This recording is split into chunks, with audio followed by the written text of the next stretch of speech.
My boss laid me off by email while I was on paternity leave. 6 months later, he begged me to come back. My boss laid me off by email while I was on paternity leave. No call. No warning. Just a two-line message while I was holding my newborn daughter at 3 a.m., my wife asleep from exhaustion beside me. I read it twice, convinced it was a mistake. It wasn't. 11 years at that company. 11 years of nights, weekends, missed birthdays, all for a man who used to call me the son I never had at every single company dinner.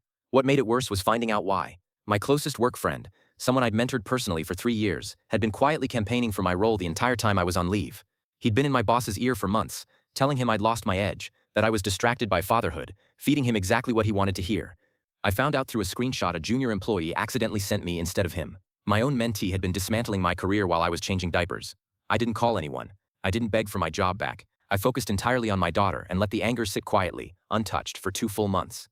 Then a recruiter reached out about a direct competitor, better pay, better culture, and crucially, a company my old boss's biggest client had been quietly unhappy with him about for years. I took the offer without hesitation. Within 4 months, that client followed me personally, taking a 7-figure contract with them. My old company's numbers collapsed that quarter. My former mentee, the one who'd stabbed me in the back, was let go himself 3 months later. Turns out he never actually understood the client relationships, only how to talk about them. Then 6 months after firing me by email, my old boss called. Actually called.